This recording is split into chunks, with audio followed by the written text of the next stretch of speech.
कोई दिक्कत नहीं, भाग गई। ठीक, मैं चल के बोले या रसूल अल्लाह, अपने बच्चों को तालिब इल्म बनाओ, कारी कुरान बनाओ, हाफिज कुरान बनाओ, इसलिए कि जब ये पढ़े लिखे हो जाएंगे तो कम से कम कुछ करें या ना करें तुम्हारी कब्र फातिहा पढ़ने जरूर जाए। तरबियत देखिए, ये माँ की तरबियत थी। और अभी बात खत्म नहीं हुई है मेरी, जैसे ही ये कहा उस बेटी को शिफा हो गई। अब तीनों मिलकर उस कमरे में गए जिस बच्चे को उस कमरे में रखा था। जैसे ही पहुंचे हैं तो दरवाजा खुला हुआ, उस बच्चे का कमरे का दरवाजा खुला हुआ था और एक खत मिला और उस खत में लिखा हुआ था कि मेरा पर्दाफाश हो गया है, मैंने तुम्हारा घर छोड़ दिया है। पता चला कोई वो आम बच्चा नहीं बल्कि अल्लाह का नेक वली और बंदा। जी नेक बंदों के सदके में मांगा, नेकों से मांगा करो।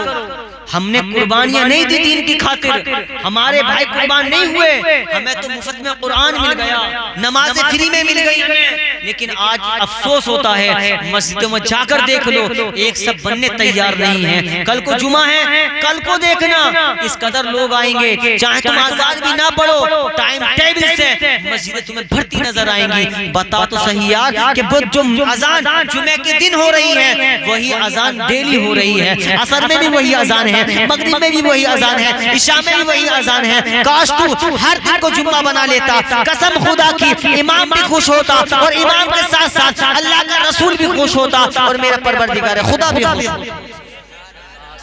लेकिन हमने समझे ही नहीं।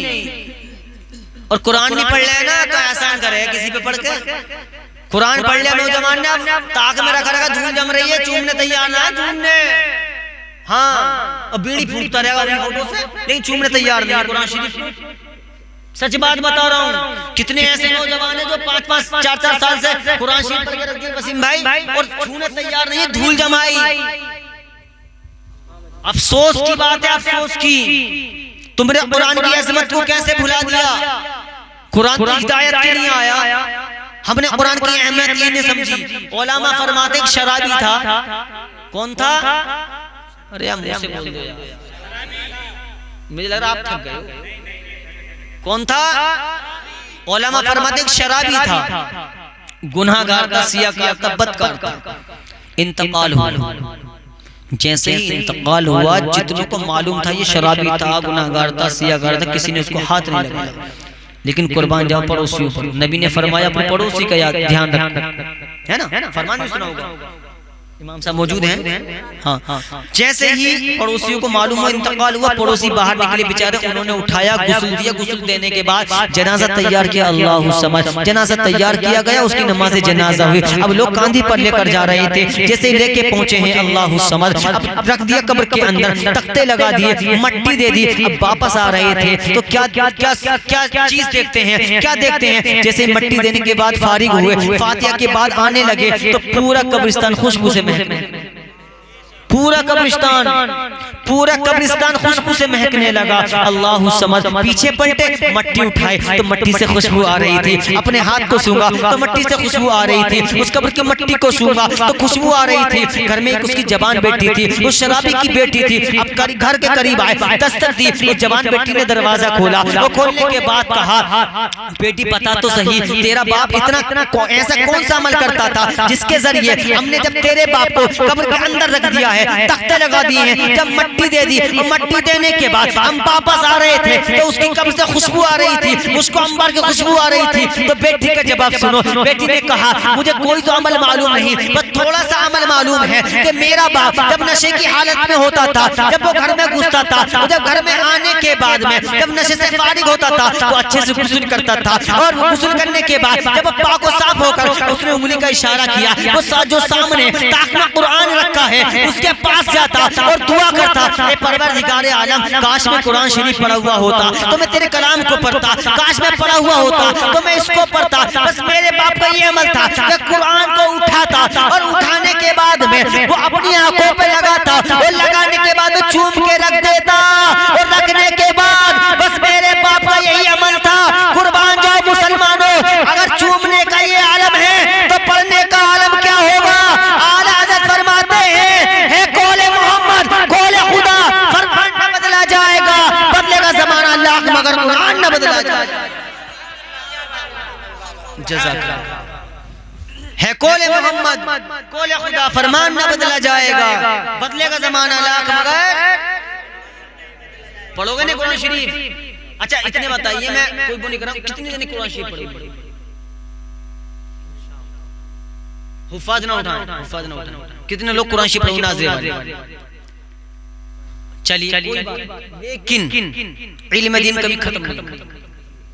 आप अपने इमाम साहब से मशवरा करें, कोई टाइम निकाल लें ताकि इमाम साहब को परेशानी ना हो और आपको भी परेशानी ना हो। वो टाइम निकालें और इल्म दीन सीखने में लग जाएं। नबी फरमाते हैं अगर तुम्हें चलता फिरता जन्नती देखना हो तो कुरान सीखने और सिखाने वाले।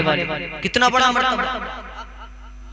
अरे जन्नत के नाम से बोल दो सुभान अल्लाह यार, जन्नत के नाम से भी नहीं बोल रहे नसीम भाई, है ना? तो इल्म दीन सीखो, अपने बच्चों को पढ़ाओ, इसलिए कि बच्चे जब पढ़ जाएंगे तो तुम्हारा भी बेड़ा पार है, बच्चे का भी बेड़ा पार है ना? है मचल के बोले या रसूल अल्लाह, या रसूल अल्लाह। गुफ्तगू तकरीरें करते रहते हैं, होती रहती है, लेकिन समझाने का मकसद सिर्फ और सिर्फ ये है, ये जो महफिल है सिर्फ और सिर्फ ईसाल सवाब के लिए। जो मरहूम इस दुनिया से चले गए, इस घर से चले गए, अल्लाह ताला उनकी मग़फ़िरत फरमाए। लेकिन उनके घर वालों से मैं ये कहना चाहूँगा, मुझे तो नहीं पता कौन उनका कौन है, उनसे कहना ये चाहूँगा कि कब्रिस्तान में अगर उनका बेटा यहाँ मौजूद है, कोई है बेटा?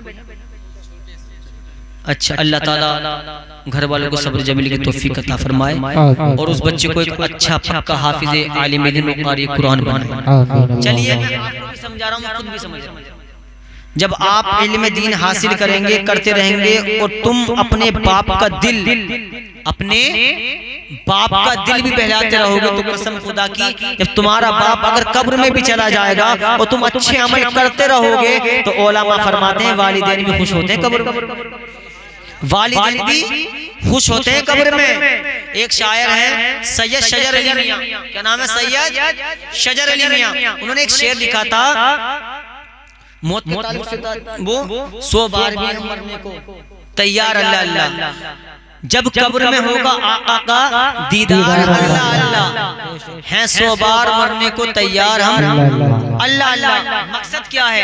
जब कोई हमारा नौजवान उम्रा करने के लिए जब उसका टिकट आ जाता है, वीजा आ जाता है जो हज करने के लिए, वो जैसे ही यहाँ से पहुंचा 4 पहिया गाड़ी में, चाहे वो इनोवा हो चाहे स्विफ्ट हो या कुछ भी हो, बहरहाल दिल्ली तक पहुंचा। जब उसने एयरपोर्ट देखा तो बड़ा अच्छा लगा, जैसे ही अच्छा लगा, जैसे प्लेन में बैठा उसे और अच्छा लगा, और अच्छा लगने के बाद जैसे प्लेन मदीने की तरफ, बोलो यार सुभान अल्लाह, सुभान अल्लाह, सुभान अल्लाह। जैसे ही मदीने की तरफ उड़ा तो उसका दिल और खुश होने लगा। खुश होते होते अब जैसे ही मक्का पहुंचा पहले तो उसने मक्का भी देखा, मकाम इब्राहिम भी देखा, मकाम मीना भी देखा, मकाम सफा व मरवा पहाड़ी के भी चक्कर लगाए, जहां आदम अलैहिस्सलाम है वो भी देखा। अब मेरे नबी के दरबार में यानी कि मदीना शरीफ पहुंचा। पहुंचने के बाद मेरे नबी की तरह तरह की खूबियां देखी, मस्जिद नबवी देखी, मस्जिद नबवी के बाद मेरे नबी का रोजा देखा, नबी की सुनहरी सुनहरी जालियां भी देखी, मेरे नबी का रोजा भी देखा। लेकिन ये तो बता,